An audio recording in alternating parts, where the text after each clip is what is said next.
wabarakatuh. Selamat datang kembali di channel YouTube Mitra Suzuki. Nah, kali ini bertemu lagi bersama Kiki dan juga Pak Joko selaku manajer spare part di Mitra Suzuki. Kalau sebelumnya kita berdua podcast waktu itu ya Pak ya, membahas tentang spare part untuk imitasi dan juga original. Dan kali ini Pak Joko akan unboxing dan juga review lengkap spare part Suzuki. Nah, kalau kalian belum nonton video podcast kami berdua tentang spare part original dan juga imitasi, kalian bisa klik link video di atas, asik. Dan juga tonton video ini sampai habis karena ini sangat bermanfaat banget videonya. Dan jangan lupa Pak, subscribe. Nah, hari ini kita unboxing. Jadi kita unboxing ini ada berapa item Pak? Ada clutch kit. Ya, ini kesini Pak ya, boleh ya? Betul.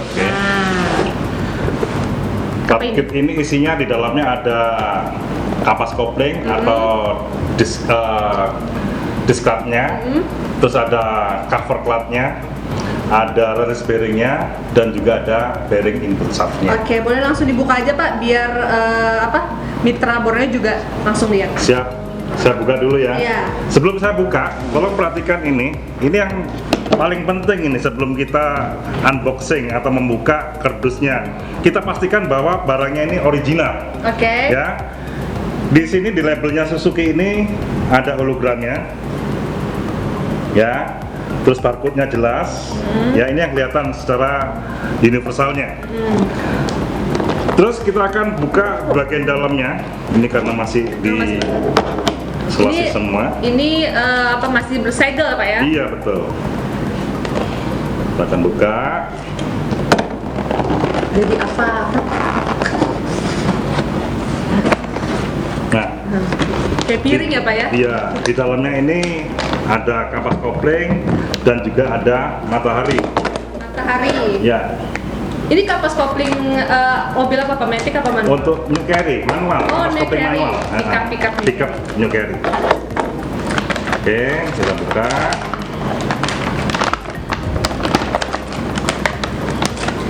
Kalau yang imitasi itu dalamnya juga kayak gini Pak sama ininya ya? Saya rasa nggak ada sih. Nggak ada ya? Nggak ada. Nah, ini ada disk clutch-nya, ya, atau kampas koplingnya. Terus di dalamnya ini ada kodenya, ya seperti ini, ya. Terus bahannya pun juga bahan kampas koplingnya ini memang sudah standar dari Suzuki. Jadi dia tidak terlalu lembut dan tidak terlalu keras. Boleh pegang nggak Pak? Boleh, silakan. Oh gini. Ya. Ada serat. Kalau betul. Kalau yang imitasi biasanya bahannya ini terlalu keras. Akibatnya apa? Ini bisa merusak flywheel, atau istilahnya roda gila. Roda gila. Terus ini adalah cover clutch-nya. Kalau di Banjar ini namanya drug. Drug, istilahnya nama di bengkel itu drug, ya. Tapi kalau di dealer adalah cover clutch, ya. Terus bahasa lainnya cover clutch ada tadi matahari. Kalau yang biasanya di Jawa, kalau kita tanya matahari di sini kadang part shop bingung. Ya. Jadi ini adalah drug kalau bahasa di Banjarmasin sini. Oke. Terus di dalamnya juga ada release bearingnya. Aduh. Pak, bentar, ini jadi satu gini ya kalau dipasangin? Betul. Ya? Oke, di sini. Terus di dalamnya ini ada release bearingnya. Sorry, ini soalnya ketindian. Nah, ini adalah release bearingnya. Seperti ini. Ini buat apa Pak? Ini adalah untuk menekan cover clutch-nya. Oke.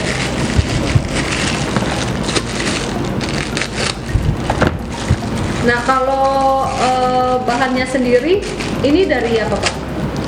Ini adalah bahannya dari baja ini, plat baja. Oh, dari baja. Plat baja. Terus ini adalah bearing input shaft-nya. Jadi satu box kayak gini tuh dapat berapa item Pak? 4 item. 4 item, berarti Betul. ini 1, 2, 3. Betul. Oh ini gini. Ah. Oh 1. Ini cover clutch-nya, ini disk clutch-nya, ini release bearing-nya, ini bearing input shaft-nya. Oke, berarti ada 4 kalau misalkan beli satu paket. Jadi tadi ya perbedaannya, kalau kita bisa melihat perbedaannya yang original adalah seperti ini ya, di dalamnya bentuknya seperti ini. Kampas koplingnya dia memang khusus, ini kampasnya. Terus cover platnya pun juga seperti ini modelnya. Dan yang paling penting diperhatikan di sini adalah kalau yang original platnya ini tujuannya adalah untuk didorong ini. Jadi pada saat ini kampas kopling sudah terpasang, ya terpasang, ini dibaut semua, dia akan kecepit. Ya, terikat dia kampas koplingnya bersama dengan cover platnya. Sehingga hubungan antara mesin dengan transmisi dia terhubung. Ini dijadikan satu gitu. Betul ya, ini adalah fungsi tujuan dari kampas kopling itu sendiri. Betul. Jadi untuk menghubungkan dan memutuskan hubungan antara mesin dengan transmisi. Nah, untuk memutuskan hubungan dengan transmisi, putaran mesin dengan transmisi, maka dia dilengkapi dengan release bearing ini. Gitu. Release bearing pada saat pedal kopling diinjak, dia akan menekan platnya ini. Ini kalau misalkan kita injak kopling ini dia akan menekan. Ya. Pada saat ini release bearing ini nekan ini, maka dia akan free. Kampas kopling tidak tertekan oleh cover platnya ini atau truknya ini. Ya, tuh. Jadi pada saat pemasangan pun juga harus diperhatikan juga, terutama bearing input shaftnya ini. Kadang-kadang konsumen menganggapnya sepele, harganya murah banget nih, harganya hanya 34.500. Ini saya gini loh, biar kelihatan. Ya, 34.500. Sehingga pada saat dibongkar kampas koplingnya atau overhaul kopling, ya, pada saat overhaul kopling, kadang-kadang konsumen atau customer itu pada saat datang ke bengkel atau membeli peralatannya ini, dia cuma mengganti yang rusak aja. Setengah rusak mungkin nggak diganti. Jadi saya harapkan sih pada saat penggantian atau overhaul kopling, sebaiknya ganti adalah komplit. Mulai dari bearing input shaftnya, release bearingnya, terus ini adalah cover platnya atau matahari atau truknya, terus ada disc clutch-nya atau kampas koplingnya. Kenapa harus diganti empat-empatnya kalau misalkan salah satu aja yang rusak, Pak? Sekarang kita kembali ke masalah mengapa harus empat-empatnya diganti. Bukan untuk supaya menjual barangnya supaya cepat laku, bukan ya. Tapi kita harus berpikiran yang ekonomis. Karena pada saat kita masuk ke bengkel, kampas kopling kita umpamanya dilakukan overhaul, ada penggantian, wah ininya masih, mataharinya ini masih baik atau gedutnya ini masih bagus, pasang dulu aja, kan banyak kan seperti itu. Satu-satu. Terus kampas koplingnya agak tipis, ya udah kampas koplingnya aja. Ya memang sih bisa, nggak ada masalah sebenarnya. Cuma pada saat sudah dipasang semua, tidak berapa lama akan trouble lagi. Gitu. Jadi kalau misalkan ini yang rusak, terus ganti ininya aja, nanti ini ikut-ikutan rusak seperti itu. Misalkan ada satu trouble yang mengakibatkan yang lainnya juga trouble, kayak gitu ya maksudnya, Pak? Ya, jadi ini masih bagus ya pada saat cuma diganti kampas koplingnya aja. Tapi ini nggak diganti, nanti berapa ribu kilo yang ininya rusak, ininya masih bagus. Sehingga secara hitungan ekonomis dia akan rugi waktu satu. Ya harus masuk ke bengkel lagi untuk overhaul kopling lagi satu. Rugi jasa dong. Terus yang kedua jasa, betul. Jasanya itu pasti akan sama dengan yang pada saat itu pembongkaran overhaul yang pertama. Itu yang harus diperhatikan juga. Jadi ngitungnya adalah dari segi ekonominya seperti itu tadi. Gitu. Jadi mending satu paket. Ini kalau misalkan satu paket ini tadi kan ini kan yang original ya, Pak. Kalau misalkan cara kerjanya yang imitasi itu bisa digambarkan nggak sih, Pak? Kira-kira seperti apa? Tadi di depan tadi sudah saya sambung juga yang masalah imitasi ya. Jadi imitasi itu tadi adalah kita bicara kampasnya dulu, kampas koplingnya ini. Kampas koplingnya ini apabila dia yang imitasi biasanya dia terlalu keras. Ya, yang tadi saya sudah sebutkan, dia akan bisa cepat merusak flywheel atau roda gila. Ya, dan juga kampas kopling. Jadi kalau konsumen atau customer pernah melihat pada saat overhaul kopling, di sini akan melingkar gini dalam. Apa tuh Pak? Kayak gerut gitu, bukan gerut, apa ya, kemakan bagian dalam. Oh, bolong. Yang sini seperti bolong gitu ya, tapi yang sini masih sisinya masih bagus. Okay. Nah itu biasanya kebanyakan adalah kampas koplingnya terbuat atau bikinan yang imitasi. Oke. Ini kalau yang rusak di bagian cover clutch-nya atau kampas koplingnya atau mataharinya itu sendiri, belum nanti kalau kena flywheel-nya. Oke. Flywheel-nya pun juga harganya juga sangat lumayan mahal juga gitu loh. Jadi sayang sekali kalau bagian dalam engine itu diganti dengan part yang imitasi. Jadi harusnya sebaiknya adalah barang yang benar-benar original. Nah kalau yang imitasi itu akan mengakibatkan apa Pak kalau misalkan yang bolong kayak tadi? Yang pertama adalah daya kerja kopling itu sendiri akan berkurang. Oke. Ya, tenaganya pasti berkurang.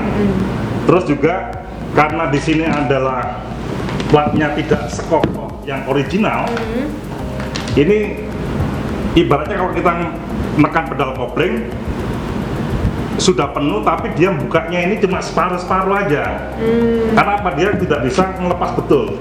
Karena ini melentur. Iya. Sehingga yang terjadi apa? Akibatnya efeknya kapas koplingnya ini bisa mutar sendiri gini. Longgar gitu ya Pak? Ya, karena dia melepasnya tidak penuh.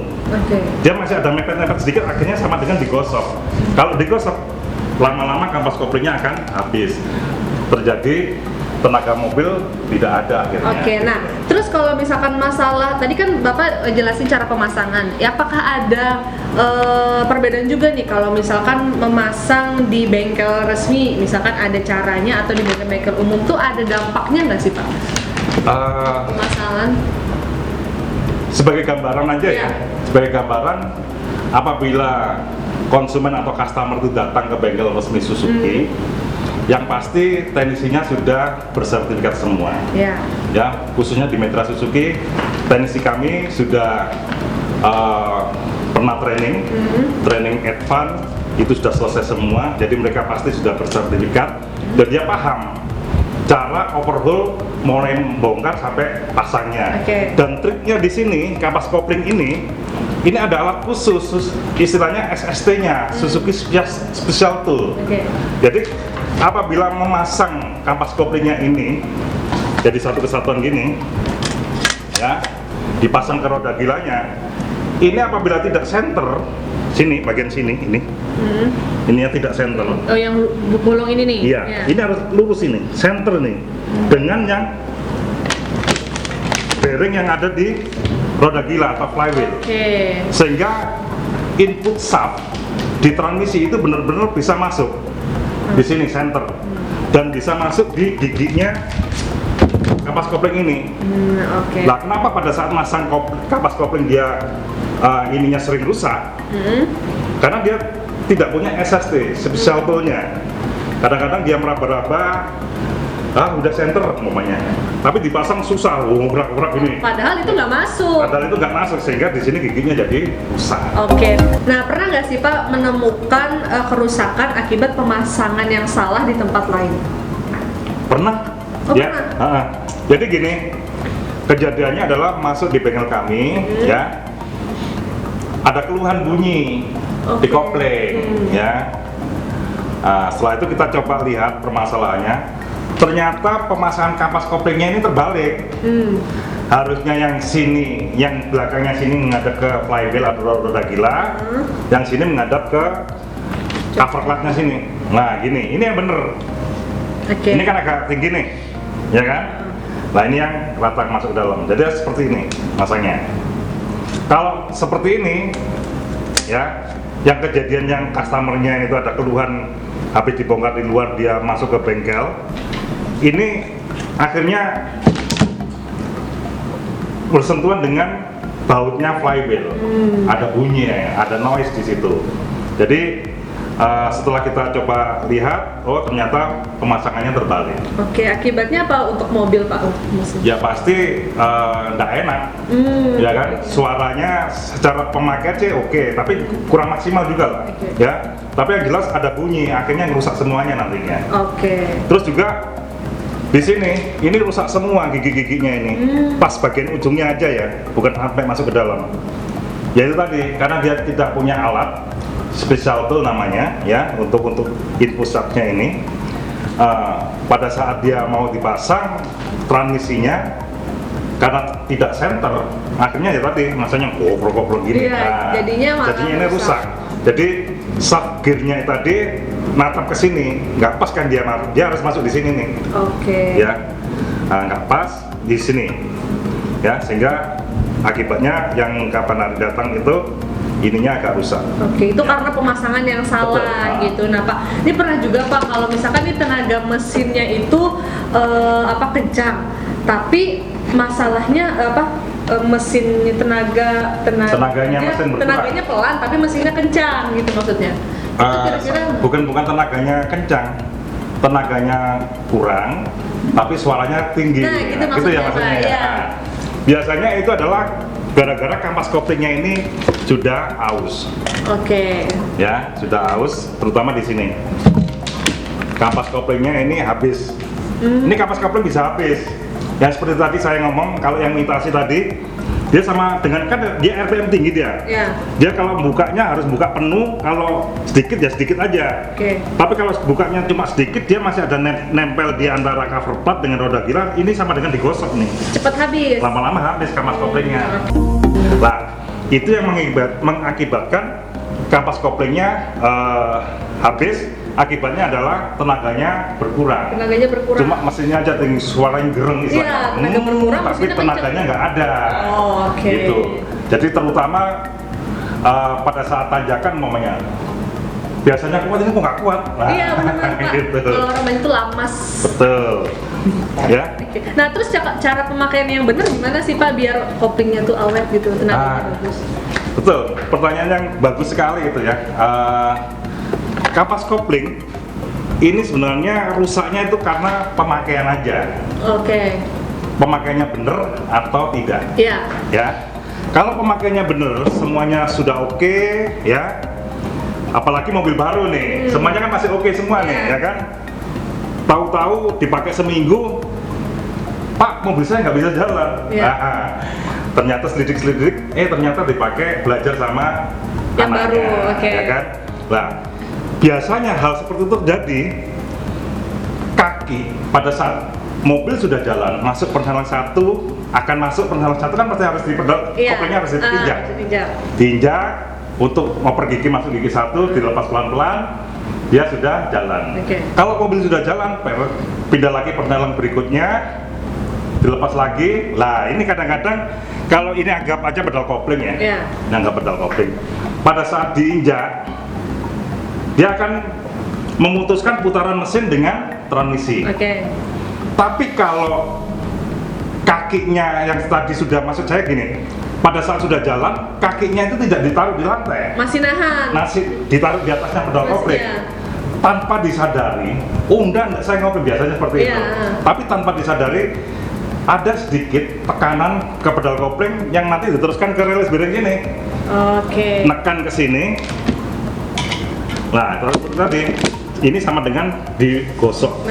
Gitu. Itu biasanya cewek-cewek sih Pak ya. Ya, biasanya cewek-cewek itu senang pedal koplingnya itu masih harus posisi diinjak di kakinya. Harus standby gitu. Jadi kalau apa-apa tuh harus ditekan. Betul. Jadi kalau yang baik adalah pada saat sudah jalan kaki itu harus di lantai. Tapi kalau kakinya masih nginjak di pedal kopling, ya memang sih katanya nggak nekan, tapi secara tidak langsung itu sudah nekan. Gitu loh. Nggak terasa soalnya. Itu yang cepet aus rasanya. Nah terus ciri-ciri kita mengetahui ini koplingnya harus segera diganti nih.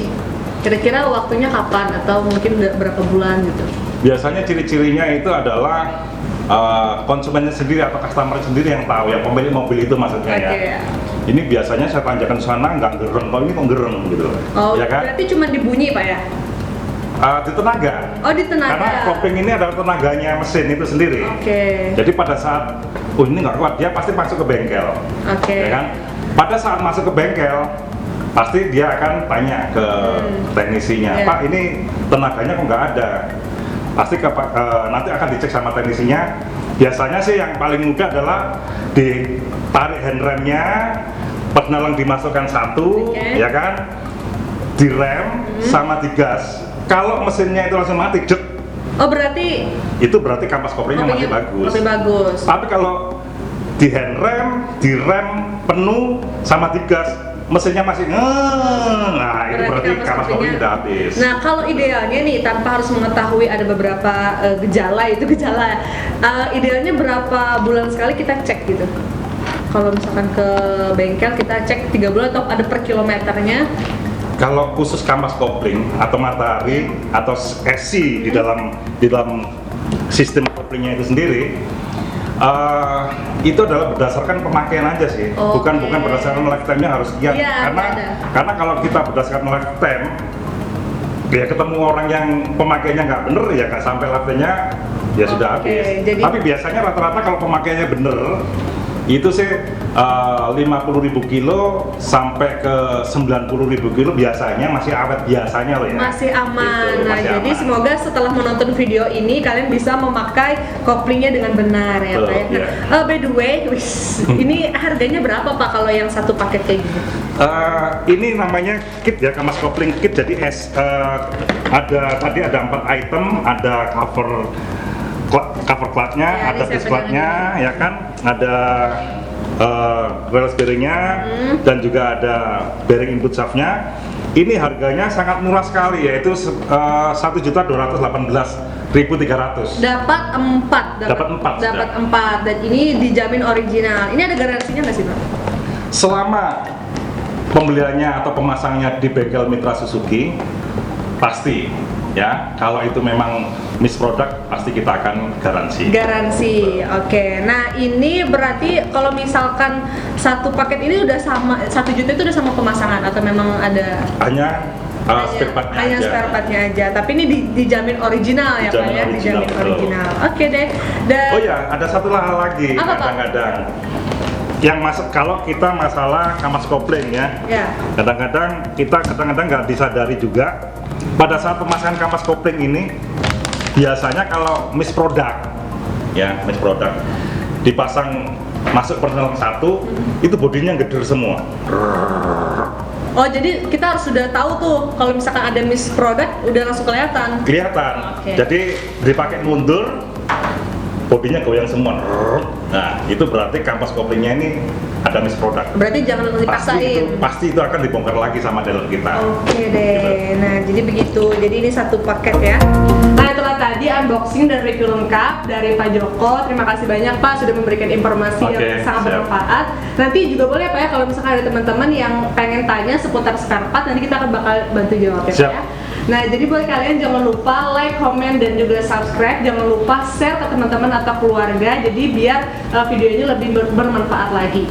Dan jangan lupa sampai ketemu di video selanjutnya. Jangan lupa subscribe. Sekali lagi diingetin, kita akan bikin video-video selanjutnya yang pastinya bermanfaat buat Mitra Borneo. Dan sampai ketemu. Kita kasih Pak Joko. Nanti kita ngobrol-ngobrol lagi nih ya. Mitra Borneo. Brum.